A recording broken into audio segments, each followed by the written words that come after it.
Hər kəsə salam.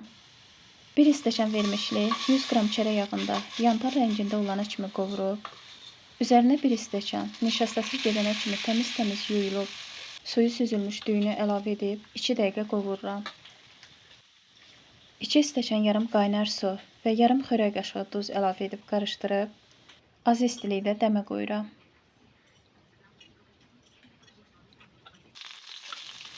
$60 qram çörək yağında 2 ədəd kiçik xırda doğranmış soğanı qovururam. Üzərinə 500 qram yağlı qiymə əlavə edib yenidən qovururam.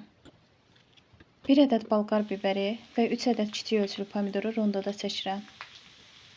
Qovrulmuş ət və soğanın üzərinə damaq dadına görə duz, istiyot, sarı kök və pul biber və çəkilmiş tərəvəzləri əlavə edib qarışdırıb yağa düşənə kimi bişirirəm. Növbəti videolarda görüşənə kimi sağ olun, sağlıqla qalın.